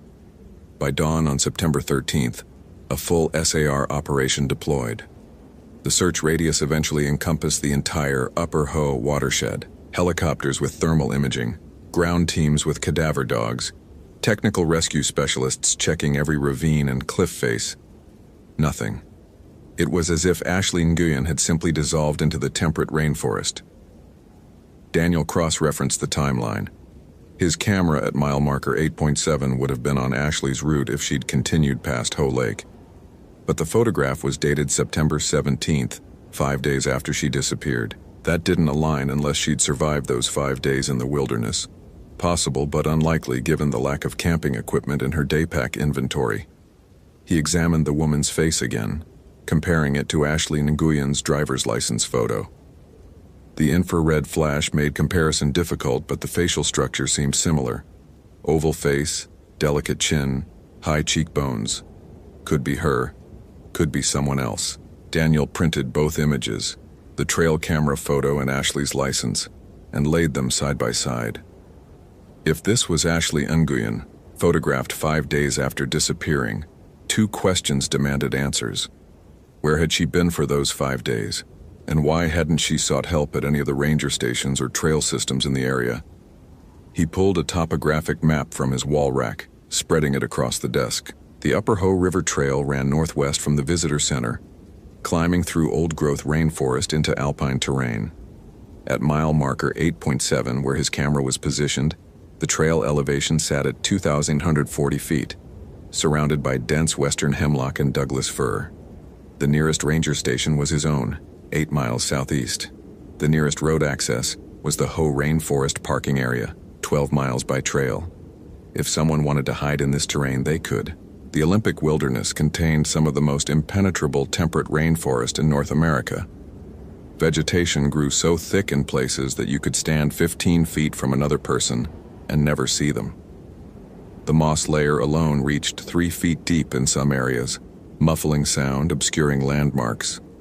People had walked past search teams before, disoriented and lost, unable to hear rescuers calling from yards away. But Ashley Nguyen was an experienced hiker. Her permit history showed multiple solo trips into Olympic, North Cascades, Mount Rainier. She carried appropriate navigation tools, GPS unit, compass, maps. Unless she'd been injured, she would have known how to self-rescue. Daniel's eyes drifted back to the trail camera photo. The woman's posture bothered him. She stood perfectly still, facing the camera directly, as if she'd known its exact location. Trail cameras were deliberately camouflaged, strapped to trees at chest height, designed to be invisible to wildlife and humans alike. Yet she stared straight into the lens. His phone buzzed again. Jennifer Matsuda. Actually, can we meet tonight? Something urgent came up with the bear data. I'm still at the office. Daniel glanced at his watch. 8:47 p.m. Jennifer usually left by 6. On my way. He gathered the photographs, sliding them into a manila folder, and grabbed his jacket. The rain had started, the sound building on the station's metal roof like radio static, that constant white noise that defined autumn in Olympic National Park. Jennifer's office was located in the main administrative building, a quarter-mile walk through darkness. Daniel followed the gravel path, his flashlight cutting through rain that fell in sheets, the kind of precipitation that soaked through supposedly waterproof gear within minutes. The forest pressed close on both sides, Sitka spruce and western red cedar towering invisible above the flashlight's reach. He found Jennifer at her desk, surrounded by printed spreadsheets and topographic overlays. She looked up as he entered, her expression strained. Thanks for coming. I know it's late. Daniel shook water from his jacket. You said urgent. Jennifer gestured to her computer screen, where a scatter plot showed data points marked in red and blue. These are bare GPS collar pings from the past 30 days. Blue points are normal range behavior, denning preparation, hyperphagia feeding patterns, typical territorial movement. Red points are anomalous. Daniel leaned closer. The red points clustered in one area, approximately 3 miles northwest of his camera trap location. What makes them anomalous? They're all nocturnal for one thing. Black bears are crepuscular, most active at dawn and dusk, but these pings show multiple individuals congregating at this location between midnight and 4 a.m., repeatedly, for the past 2 weeks. That's not normal bear behavior. Food source? Carrion? I hiked up there yesterday, there's nothing. No dead elk, no salmon run, no berry concentrations. Just old-growth forest and a small clearing with some exposed rock formations. Jennifer pulled up a photograph on her screen. I took this while I was there. The image showed a clearing perhaps 30 feet in diameter, surrounded by massive Douglas firs. In the center, a jumble of moss-covered boulders formed what almost looked like a deliberate arrangement, a rough circle with a flat stone in the middle. European settlers called these fairy rings, Jennifer said, natural rock formations that indigenous peoples sometimes used for ceremonies. There are a few scattered throughout Olympic. But here's what's strange. She zoomed in on the flat central stone. Someone's been using this recently. Daniel could see what she meant. The stone's surface showed scraping marks, areas where the moss had been deliberately cleared away. And there, barely visible in the photograph, dark stains. Could be anything, Daniel said. Hikers having a campfire, someone's wilderness ritual. Could be, except the bears are avoiding this area now. As of 3 days ago, every GPS collar that was pinging near this location has moved at least 2 miles away. Bears don't abandon good territory without reason, especially not right before denning season. Daniel pulled the manila folder from inside his jacket. I need to show you something. He spread the trail camera photographs on Jennifer's desk, explaining the timestamp impossibility, the connection to Ashley Nguyen's disappearance. Jennifer studied the images in silence, her expression growing more troubled. This is the same general area, she finally said. Your camera at 8.7, my clearing at approximately 11.2. 3 miles, maybe 3.5. She looked up at Daniel. You think Ashley Nguyen is still alive out there? I don't know what to think, but if someone's been in that area for weeks performing some kind of ritual that's affecting wildlife behavior, and my camera caught them on film 5 days after they supposedly disappeared, you need to call the state police. And tell them what? That I have 2 photographs with impossible timestamps and a theory about fairy rings affecting bear behavior? They suspended the search. They classified her as presumed dead. Jennifer turned back to her computer, pulling up a calendar. September 17th. That's when your camera caught this image. She clicked through screens. The bears started congregating at the clearing on September 11th, 1 day before Ashley Nguyen disappeared. The rain intensified outside, drumming against the windows. Somewhere in the distance, a branch cracked with a sound like a gunshot. There's something else, Jennifer said quietly. When I was at that clearing yesterday, I found... She hesitated. This is going to sound crazy. Try me. I found teeth marks on one of the trees. High up, maybe 7 feet off the ground, human teeth marks. Daniel stared at her. You're certain? I've been analyzing wildlife feeding behavior for 11 years. I know what bear teeth look like, what cougar teeth look like, what rodent gnawing patterns look like. These were human incisors, molars, unmistakable. Someone had bitten into the bark hard enough to leave impressions. People do strange things in the wilderness. Vision quests, survival challenges. The bite radius was too wide. I measured it, 6 inches from canine to canine. Human jaws don't open that far. They sat in silence, listening to the rain. Daniel's scientific training fought against the implications. Anomalous data required investigation, not speculation. But the pattern emerging from disconnected facts, Ashley Nguyen's disappearance, the trail camera's impossible photographs, the bear's avoidance behavior, human teeth marks with impossible dimensions, pointed towards something that his training couldn't categorize. I'm hiking up to that clearing tomorrow, Daniel said. During my Ho Lake patrol. I want to see it myself. I'm coming with you. You don't? Yes, I do. If there's someone out there, someone who's been surviving for 3 weeks in the wilderness without rescue, exhibiting bizarre behavior that's affecting the entire ecosystem, we need to find them. And we need to do it safely, which means not going alone. Daniel couldn't argue with her logic. 0700 departure. Bring climbing gear. Those rock formations look technical. Jennifer nodded. I'll file our route plan with dispatch. Daniel gathered the photographs, sliding them back into the folder. As he reached the door, Jennifer called out, Daniel? When I was at that clearing? I had this overwhelming feeling that I was being watched, and not by bears. He turned back. But you didn't see anyone? No, but I could feel it. Like eyes on the back of my neck, constant from multiple directions. I've worked in wilderness areas my entire career. I've been stalked by cougars, bluff charged by elk, cornered by protective sows with cubs. This felt different. This felt, she struggled for the word, malicious. Daniel walked back to his station through rain that had become a deluge, his flashlight barely penetrating the darkness. The trail camera photographs felt heavy in his jacket, as if the images themselves carried weight beyond paper and ink. Inside his office, he spread the photos one more time, using his magnifying glass to examine every pixel. The woman's clothing, her posture, her impossible appearance and disappearance, and there, in the photograph's bottom corner, something he hadn't noticed before. In the mud just visible at the frame's edge, a footprint, not human, something with 3 distinct toes, each ending in what looked like a curved talon. The print was partially obscured by vegetation, but Daniel could make out enough detail to know he'd never seen anything like it in 4 years of documenting Olympics wildlife. He photographed the anomaly with his phone's camera, zooming in as close as the resolution allowed. Then he opened his laptop and began searching through every wildlife database he could access. Black bear, grizzly bear, cougar, wolverine, even the extinct species that had once roamed the Pacific Northwest, dire wolves, short-faced bears, ground sloths. Nothing matched. At 2:37 a.m., exhausted and no closer to answers, Daniel finally closed his laptop. He lay on the station's bunk, listening to rain assault the roof, and tried to sleep.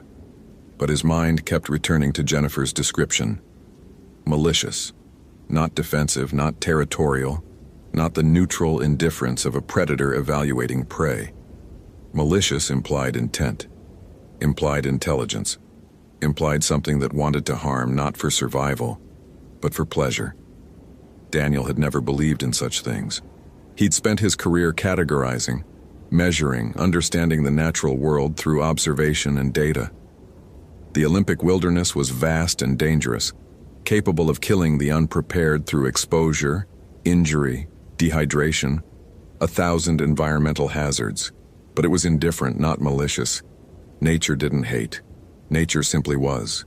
Yet as he lay in darkness, listening to the rain and the wind moving through trees that had stood for centuries before his birth, Daniel felt something he'd never experienced in all his years as a ranger. Not fear exactly, but a sense of wrongness, as if the forest itself had noticed him noticing it and didn't appreciate the attention. He thought about Ashley Nguyen, standing on that trail at 11:47 p.m. in the rain, staring into a camera she shouldn't have known was there. He thought about her empty eyes, reflecting light in geometrically impossible patterns. He thought about teeth marks 7 feet high on a tree trunk, with a bite radius no human jaw could achieve.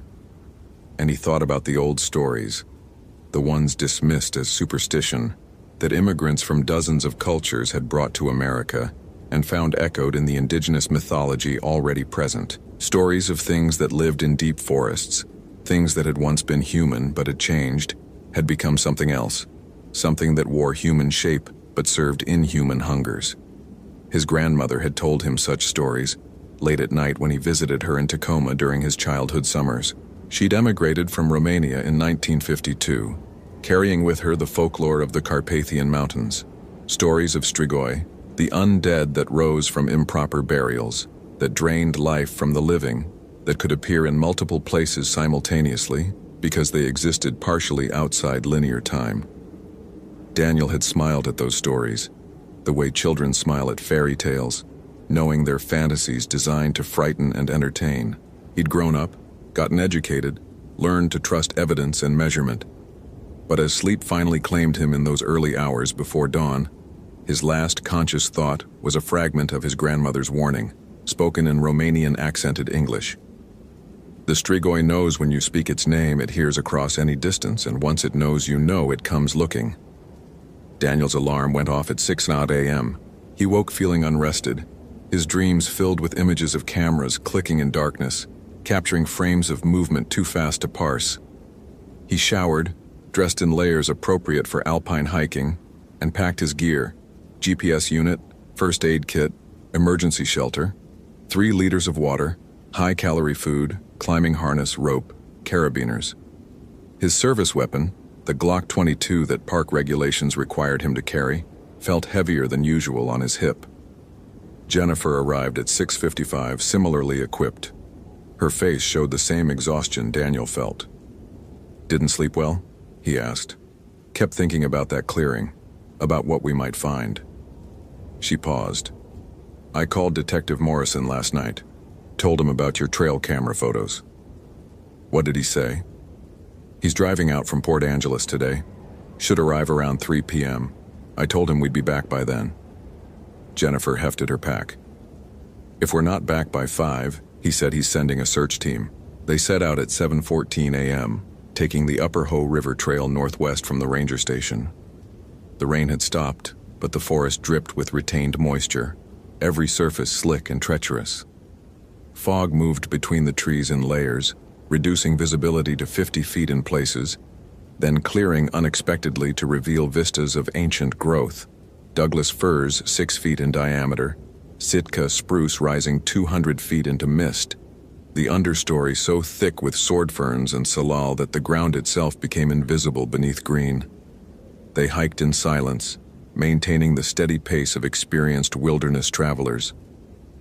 At mile marker 8.7, Daniel stopped to check his trail camera. The unit appeared undisturbed, still strapped securely to its tree, lens unfogged. He retrieved the SD card, replacing it with a fresh one, and slipped the data into his jacket pocket. "Notice anything about the birds?" Jennifer asked. Daniel listened. The usual dawn chorus, varied thrushes, winter wrens, Pacific slope flycatchers, was absent. Complete silence except for water dripping from branches. "Could be the fog," he offered, not believing it. They continued northwest, climbing through elevation zones marked by changes in vegetation.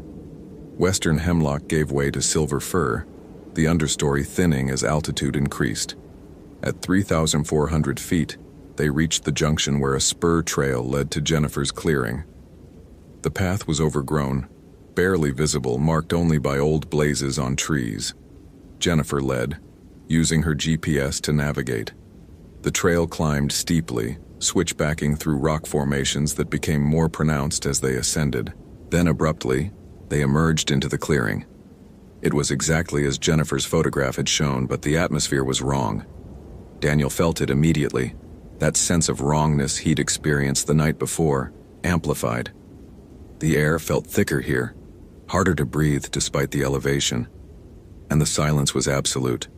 No insects, no birds, no rustle of small mammals in the undergrowth. The rock formation dominated the clearing's center. 7 moss-covered boulders arranged in a near-perfect circle, with an 8th flat stone in the middle. The rocks were granite, out of place geologically, glacial erratics, probably, deposited here during the last ice age.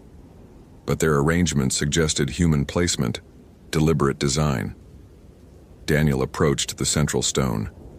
The surface had been scraped clean of moss in several places, revealing pale granite beneath, and the stains Jennifer had photographed were clearly visible now, dark brown, almost black, covering perhaps 2 square feet of stone. He pulled a sample collection kit from his pack and scraped a small amount of the stained material into a sterile vial. Blood, almost certainly. Old enough to have oxidized, but recent enough to remain tacky. Jennifer was examining the trees surrounding the clearing, her field notebook open. "Daniel, come look at this." She'd found the tree with the teeth marks. The bark had been stripped away in a rough oval pattern approximately 7 feet above ground level.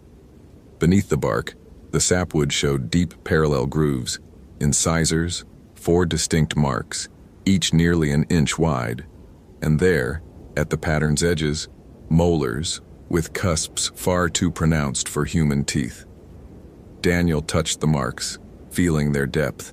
Whatever had made these impressions possessed tremendous jaw strength. He took photographs from multiple angles, including a ruler for scale.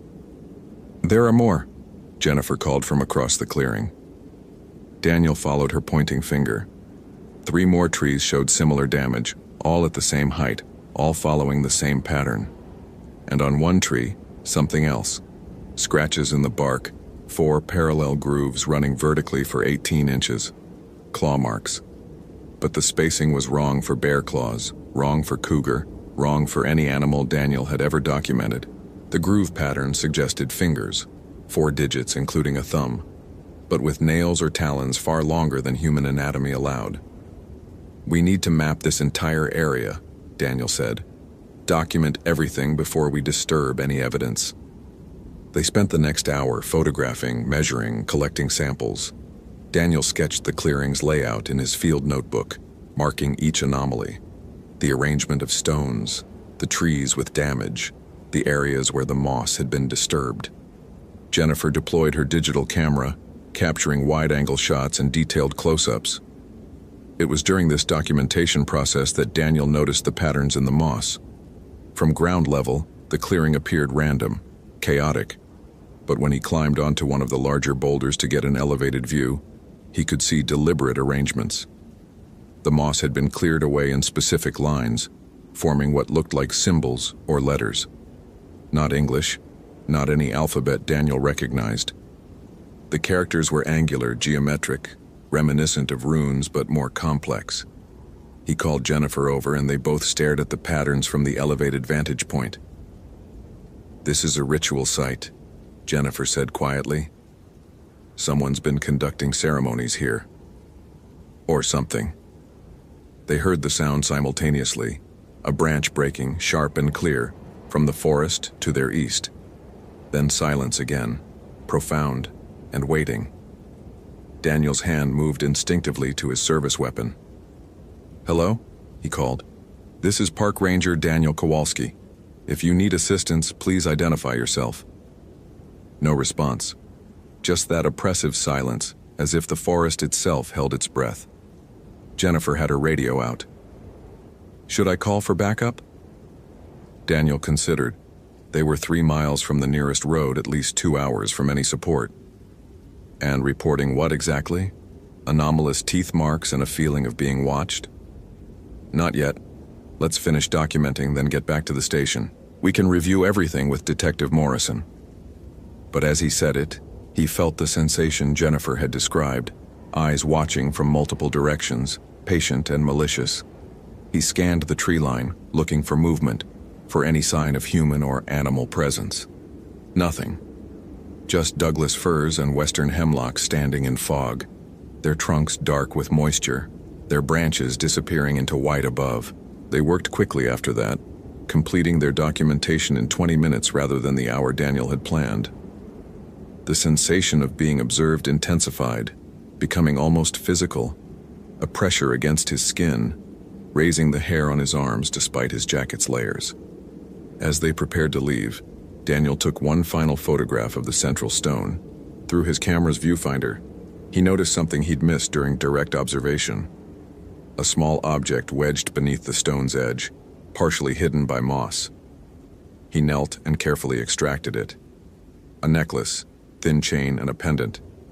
The pendant was tarnished silver, depicting what looked like a cross but with additions, extra bars, decorative elements Daniel didn't recognize. Eastern European, possibly Orthodox Christian. He turned it over.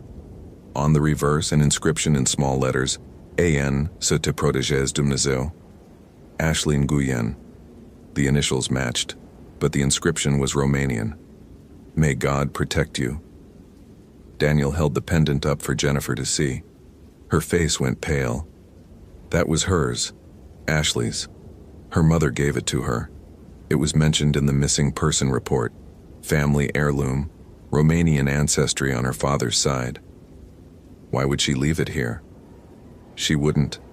Ashley was Orthodox. She never took that necklace off, according to her family. She wore it on every hike, every trip. Daniel slipped the necklace into an evidence bag. Then someone took it from her, someone who brought her here. They left the clearing quickly, retracing their route down the overgrown spur trail. Daniel kept checking behind them, unable to shake the feeling of pursuit.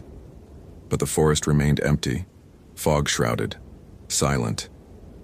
They reached the main trail at 11:15 a.m. Jennifer's GPS showed they'd covered the distance in half their usual time, adrenaline overriding fatigue.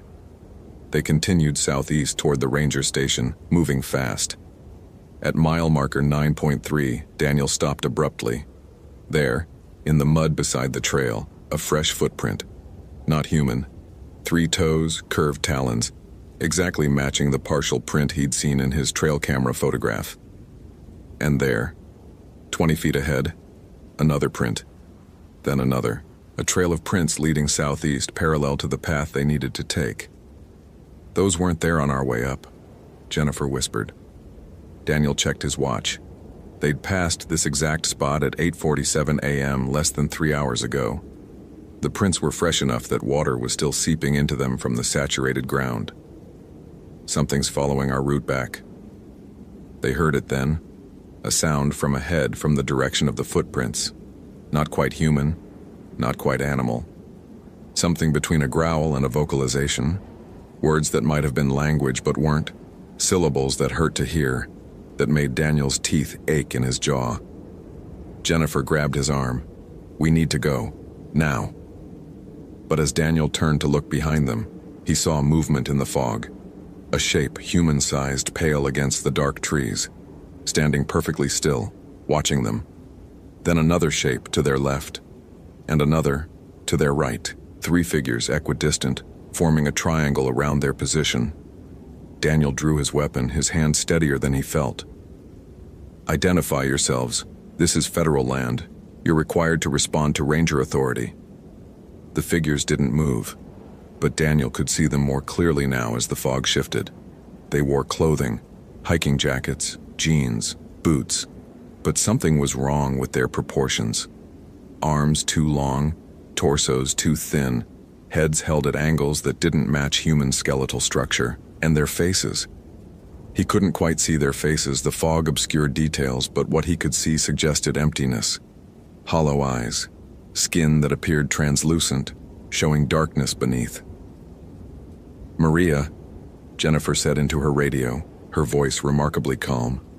"This is Matsuda. We need immediate assistance at mile marker 9.3, Upper Ho River Trail. Multiple individuals demonstrating threatening behavior, requesting law enforcement support." Static answered her, then cutting through the white noise, a voice. Not Maria's voice. A woman's voice speaking words that weren't English, weren't any language Daniel recognized. The syllables echoed wrong, as if coming from multiple directions simultaneously. The figure ahead moved then, stepping onto the trail, and Daniel saw her clearly, the woman from his trail camera photograph. Ashley Nguyen, or what had been Ashley Nguyen. She wore the same dark jacket, her hair plastered to her skull with moisture that wasn't rain. Her skin held that same luminescent quality, pale to the point of translucence, and her eyes reflected his flashlight's beam with that impossible geometry of light, dozens of points clustered where there should have been only 2. She smiled. Her teeth were wrong. Too many, too sharp, too wide for her jaw. When she opened her mouth to speak, Daniel could see something moving in her throat, something dark and writhing. "You found my blessing," she said, her voice perfectly clear now, perfectly human except for the echo. "The grandmother's gift. Do you know what it means? C'est te protéger de Mnazo. May God protect you." She laughed, a sound like breaking glass. "It didn't." Jennifer fired her bear spray, the orange stream shooting 15 feet toward Ashley's face. The spray passed through her as if she were fog, as if she weren't quite present in 3-dimensional space. She flickered, vanishing and reappearing 3 feet to the left, her smile never wavering. "Run," Daniel said. "Jennifer, run." They ran. South, off trail, crashing through sword ferns and salal, branches whipping their faces, moss-covered logs appearing suddenly in their path. Behind them, that sound again. Words that weren't words, syllables that made Daniel's bones ache, his vision blur. He glanced back once. All 3 figures were following, moving through the forest without displacing vegetation, without making sound. They didn't run. They simply appeared closer with each moment, as if distance held no meaning for them. Jennifer fell, her ankle turning on a hidden root. Daniel pulled her up, supporting her weight, pushing forward. They burst through a wall of salal onto a game trail, old and overgrown but navigable. Daniel followed it southeast, praying it would lead toward the main trail, toward open ground, toward anywhere but deeper into fog and trees. The game trail opened suddenly onto a small clearing, and there in the center another arrangement of stones, another ritual site. They'd been herded, driven like prey into a killing ground.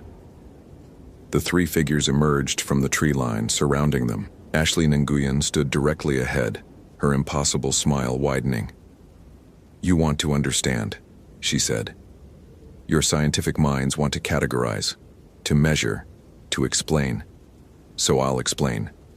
The old families, the ones who came from the mountains, they brought their dead with them, buried them without proper rites, without salt, without prayers. And in this place, so far from home, the dead became confused. They woke in foreign soil with foreign trees above them, and they couldn't find their way to peace." She stepped closer. Daniel could smell her now. Earth and rot and something chemical, like formaldehyde. "I was one of them. My great-great-grandmother, buried in Olympic soil in 1889. Improper burial, improper rites. And when I rose, I was hungry. But not for food, for life itself, for the time that was stolen, for all the years I should have lived." Her eyes fixed on Daniel. "You're wondering about the girl, Ashley. Young, healthy, foolish enough to hike alone. I wore her like a coat for days, feeling what it was like to be alive again. But living flesh decays when we inhabit it. It rots from the inside, breaking down, becoming useless." Jennifer was praying, Daniel realized, whispering something in Spanish, words his adrenaline-flooded mind couldn't parse. "So I shed her," the thing wearing Ashley continued. "Left her skin in the forest for the beetles and crows. But I kept her shape, her voice, her memories. They're useful. They let me move among the living, searching for others. And I've found so many. The forest is full of us now, the improperly buried, the ones who woke hungry. We gather at the stones, at the places where the barrier is thin. We share what we've learned. We grow stronger." Daniel's weapon was useless, he knew that now. But he aimed it anyway, his finger tightening on the trigger. "What do you want?" "Want?" She laughed again. "We're already taking it. Life, time, flesh. This forest belongs to us now, has belonged to us for more than a century. You're just the latest to notice." The other two figures moved closer. Daniel could see their faces now, both male, both wearing hiking clothes from different eras. One appeared middle-aged, his jacket a style from the 1970s. The other younger, his gear more recent, maybe early 2000s. Both had that same translucent skin, those same impossible eyes. "Mark Henderson," the older one said, his voice hollow. "Disappeared on the Ho River Trail in 1978. They searched for 6 weeks, never found my body." "Connor Walsh," the younger one added. 2006, solo hike, planned route, experienced backpacker. Vanished without a trace." They were converging, the triangle tightening. Daniel calculated distances, angles, possibilities. He and Jennifer could try to fight past one of them, force through the circle. But where would they run? The forest stretched for miles in every direction, and these things could appear and disappear, flicker through space like bad film edits. Jennifer grabbed his arm.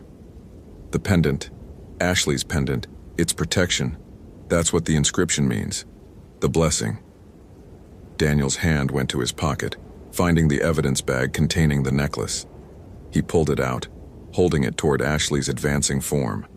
She stopped. Her smile faltered, her face contorting into something that wasn't quite human geometry. "That won't help you. I already shed that skin. The blessing died with her." But Daniel noticed she wasn't coming closer. None of them were. They'd stopped at the circle's edge, maintaining their distance. Jennifer was still praying, her Spanish flowing faster now, and Daniel recognized fragments. Catholic prayers, invocations of saints, the Lord's Prayer. And the creatures were pulling back slightly, their forms flickering like corrupted video. "You're not from here," Daniel said, his mind racing through his grandmother's stories, trying to remember details. "You're Strigoi, Romanian undead. But this isn't Romanian soil. This isn't Carpathian forest. You don't belong here." Ashley's face twisted further, her jaw unhinging slightly. "We make ourselves belong. We've had 100 years to learn this ground, to mark it, to claim it. The stones, the symbols, the blood. We've woven ourselves into this place. It's ours now. Then why do you still need the ritual sites? Why the stones, the markings? If you truly belonged, if you were truly part of this forest, you wouldn't need..." He didn't finish the thought. He didn't need to. Ashley's expression told him he'd struck truth. The Strigoi were powerful here, yes, but not native, not natural. They were invasive, parasitic, requiring artificial anchors to maintain their presence. Daniel grabbed Jennifer's hand. "The necklace. It's blessed, Orthodox blessed. Your grandmother gave it to you. It's Romanian blessing in American soil, bridge between both places. If we can get to water, running water." "Strigoi can't cross running water," Jennifer finished understanding. "The Ho River, it's half a mile southeast." They ran again. This time Daniel held Ashley's pendant in his fist, the blessed silver burning against his palm. Behind them the three creatures shrieked, that sound of breaking glass amplified, mixed with syllables that made Daniel's nose bleed. But they weren't following. Not closely. They flickered at the edge of visibility, appearing and vanishing, but maintaining distance from the pendant's blessing. Daniel and Jennifer crashed through underbrush, Jennifer limping badly on her twisted ankle. The sound of water reached them. The Ho River, running high from recent rain. They burst from the tree line onto the rocky riverbank, the water churning white over boulders. Daniel looked back. All three creatures stood at the forest's edge, perhaps 50 feet away. Ashley in the center, the two men flanking her. Their forms were less solid now, wavering like heat distortion. "Cross the water," Ashley called. "Run to your safe places, your lit buildings, your civilized spaces. But you know now. You know what lives in the deep forest, in the places between trails. You know we're waiting. And eventually everyone who comes here alone, everyone who wanders too far, everyone who camps in the wrong clearing. They're ours," the three said in unison. Daniel and Jennifer waded into the Ho River, the water shockingly cold even through their boots. The current was strong, pushing against their legs, threatening to sweep them downstream. But they pushed forward, hand in hand, until they reached the opposite bank. They looked back. The three figures were gone, just forest and fog and the eternal sound of water moving over stone. They made it back to the ranger station at 2:47 p.m. Detective Morrison arrived 16 minutes later, a gray-haired state police investigator with 30 years of experience written in his weathered face. They told him everything, spreading their documentation across Daniel's desk. Photographs, measurements, samples, Ashley's pendant. Morrison listened without interrupting. When they finished, he sat in silence for a long moment. "The Ashley Nguyen case has been bothering me for 3 weeks," he finally said. "Because we found something. Something I couldn't put in the official report without sounding insane." He pulled a photograph from his briefcase. "This is from thermal imaging taken during the aerial search on September 14th, day 2 of the operation. The photograph showed a heat signature in dense forest, human-shaped, but the temperature reading was all wrong. 62 degrees Fahrenheit. Human body temperature should register 98 degrees. We found 3 more signatures like this over the next week," Morrison continued, "all in the same general area as your clearing, all showing the same impossible temperatures. I had the equipment recalibrated twice. The readings were accurate." Daniel looked at the pendant still lying on his desk. "What are we supposed to do? Issue warnings? Close the forest? Tell people there are Romanian undead occupying Olympic National Park?" "We document," Morrison said quietly. "We keep records. And when people go missing, when hikers disappear without explanation, we know why." He looked at both of them. There are more sites like this. I've been tracking patterns for 15 years. Clusters of disappearances around specific locations in wilderness areas across the Pacific Northwest. Olympic, North Cascades, Mount Rainier. Places where immigrants from Eastern Europe settled in the 1800s, where they buried their dead in unconsecrated ground, where proper Orthodox rites weren't performed. "You've known," Jennifer said. "You've known this whole time." "I've suspected. Now I know." Morrison gathered his materials. "I'll file a report stating that Ashley Nguyen's case remains unsolved, body unrecovered. I'll recommend that the Upper Ho River Trail remain open, and I'll make sure your documentation is archived, properly stored, for when someone else starts noticing the patterns." After Morrison left, Daniel and Jennifer sat in silence. Outside, twilight was settling over the rainforest, fog rising from the ground, turning the spaces between trees into gray uncertainty. "We can't just do nothing," Jennifer said. "We can't let people keep hiking out there not knowing." What would we tell them? That if they hike alone, if they venture off trail, if they camp in the wrong clearing, they might encounter Romanian undead? They'd laugh at us, they'd think we're crazy. Some people wouldn't laugh. Some people would understand. The ones who know their family histories, who remember the old stories. Daniel picked up Ashley's pendant, turning it over in his hands. "May God protect you." It hadn't protected Ashley Nguyen, but it had given them enough advantage to escape, to survive, to bear witness. "We'll make a resource," he decided. "A unofficial guide. We'll document every known ritual site, every cluster of disappearances, every piece of folklore that might help people protect themselves. We'll distribute it to the Romanian Orthodox communities, the Eastern European cultural centers, anyone who might understand what they're facing." "And the others?" Jennifer asked. "The hikers who have no connection to that folklore, no family traditions to warn them?" Daniel had no answer for that. He looked out at the darkening forest, thinking of all the people who would come here seeking wilderness experience, who would hike alone into areas that had been marked and claimed by things that wore human faces but served inhuman hungers. He thought about the trail cameras he'd deployed across Olympic National Park, capturing images of wildlife going about their ancient patterns. He wondered how many other impossible photographs they'd recorded, timestamps that made no sense, figures appearing and disappearing, evidence of a parallel forest that existed just slightly outside human perception. That night, Daniel sat at his computer reviewing the SD card he'd retrieved from the mile marker 8.7 camera. Most of the images showed expected wildlife: elk, deer, raccoons, the usual nocturnal traffic along the trail. Then he reached the photographs taken after he and Jennifer had visited the clearing. September 21st, 11:47 p.m. The same timestamp as before, the same impossible simultaneity. The first image showed the empty trail, familiar now. The second image, same timestamp, showed 7 figures standing shoulder to shoulder across the frame. Ashley Nguyen in the center, the 2 men flanking her, 4 others Daniel didn't recognize. All with that translucent skin, those impossible eyes.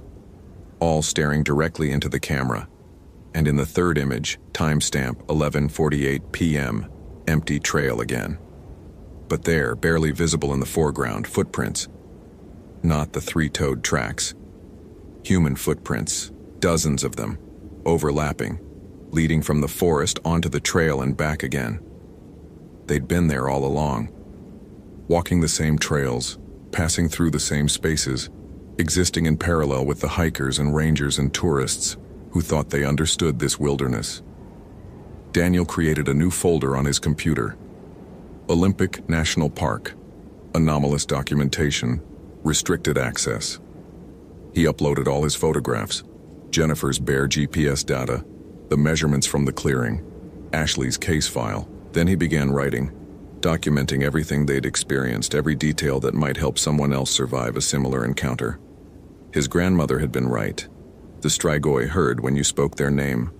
They knew when you knew. But knowledge could be armor if you knew how to use it. Blessed silver, running water, prayers in the old languages, salt circles, proper burial rites. all the folklore that modern rationality had dismissed as superstition. It was 3:47 a.m. when Daniel finally finished writing. He saved the document, encrypted it, and began making copies to distribute to the contacts Morrison had provided: priests, cultural preservation societies, folklorists who studied Eastern European traditions in America. As he worked, he heard a sound outside, soft tapping against the station's window. He looked up. Ashley Nguyen stood outside in the darkness, her face pressed against the glass. Behind her, the two men. Behind them, others, perhaps a dozen figures, all with that same luminescent skin, those same hollow eyes. Ashley smiled. "You survived," she said, her voice muffled by the glass but perfectly clear. "You documented. You'll warn others. But Daniel..." She traced a symbol on the foggy window, a shape Daniel didn't recognize, angular and disturbing. "We have time. We have eternity. And this forest is so very large. How many warnings can you give? How many people will actually listen? How many will hike alone, wander off trail, camp in the wrong places?" "As many as need to hear it," Daniel said, meeting her impossible eyes. She laughed, that sound of breaking glass, and then she and the others simply vanished. Not walking away, not fading gradually. Just gone, as if they'd never been there. Daniel returned to his work, knowing he'd never sleep soundly in the Olympic wilderness again. Knowing that every time he checked his trail cameras, he'd be looking for those impossible timestamps, those figures standing where nothing should exist. But also knowing that he'd survived, that Jennifer had survived, that some knowledge was worth the cost of never feeling safe again. Outside, the rain returned, drumming steadily against the roof, and in the darkness between trees, invisible to human eyes but present nonetheless, the Strigoi of Olympic National Park continued their eternal watch, waiting for the next hiker who wandered too far, the next soul who couldn't find their way back to safety. The forest was vast. The forest was patient. And the forest, Daniel now understood, was far more crowded than anyone realized. 3 months later, in December 2011, Daniel received a call from a Romanian Orthodox priest in Seattle. Father Nicolae had received Daniel's documentation and wanted to discuss performing cleansing rituals at the identified sites. They met at a coffee shop in Port Angeles, and the priest brought a wooden box containing items that looked medieval: silver crosses, vessels of holy water, ancient prayer books with pages yellow with age. "My grandfather told me stories," Father Nicolae said, "about the ones who came here in the 1880s, fleeing poverty and persecution. Many died during the journey. Many died shortly after arrival, in logging accidents, from exposure, from diseases they had no immunity against. They were buried hastily, without proper Orthodox rites, in ground that wasn't consecrated. And when Strigoi rise from improper burial, they carry their hunger across generations." "Can you stop them?" Daniel asked. "Can the rituals actually destroy them?" Father Nicolae's expression was grave. "Not destroy, but we can sever their connection to this place, force them to move on to proper judgment. It requires blessing the sites, reconsecrating the ground, performing the rites that should have been done in 1889. But Daniel..." He leaned forward. "We can only cleanse sites we know about. Your documentation shows 7 confirmed locations, but Olympic National Park covers nearly 1 million acres. How many other sites exist? How many other clusters of Strigoi have we not yet discovered?" Daniel had no answer. He'd spent the past 3 months expanding his trail camera network, documenting more anomalies, finding more impossible timestamps. The forest was indeed crowded, and not just with Strigoi. "There's something else," Daniel said. "Other entities. Indigenous spirits that were here long before European immigrants arrived. And they're aware of the Strigoi. They're responding." He showed Father Nicolae photographs taken by a camera near Ho Lake. The images showed what appeared to be Native American figures in traditional dress, but they were translucent, flickering like the Strigoi, standing in a circle around one of the ritual sites, not participating in the rituals, protecting the forest from them. "The land has its own defenders," Father Nikolai said quietly. Indigenous peoples buried their dead properly, with respect, with ceremonies that maintained balance. Their spirits don't become strigoi, they become guardians. So we have two layers of supernatural presence. The strigoi, invasive and parasitic, and the indigenous spirits, defending their territory, and humans caught between them, not understanding either. Father Nikolai nodded. Welcome to the real wilderness, Ranger Kowalski, the one that existed here long before your maps and trail markers, and will exist long after. The question is, what do we do about it? They worked together over the following months, performing orthodox cleansing rituals at the 7 identified sites. Father Nikolai brought others, priests from Tacoma, Portland, even one from Vancouver, and they recited prayers in Romanian and Old Church Slavonic, blessed the ground with holy water, performed rites that dated back to medieval Carpathia. At each site, Daniel documented the process with trail cameras. The footage showed the strigoi gathering as the priests worked, dozens of figures surrounding the clearings, watching with those hollow eyes. But they couldn't approach. The blessed ground repelled them, forcing them back into the deep forest. And at each site, after the cleansing was complete, the indigenous spirits appeared, just for moments, flickering at the edge of visibility. Daniel thought he recognized gratitude in their brief manifestations, as if they approved of the work, of the Europeans finally cleaning up their supernatural pollution. But it was a temporary solution at best. New hikers disappeared every season. New reports of impossible encounters filtered through Park Service channels, most dismissed as hallucinations or substance-induced delusions. Daniel and Jennifer continued documenting, continued maintaining their archive of anomalous data, and every time Daniel checked his trail cameras, he found new photographs, new figures with translucent skin and impossible eyes, new 3-toed footprints in the mud, new evidence of the parallel forest that existed alongside the one tourists photographed and celebrated.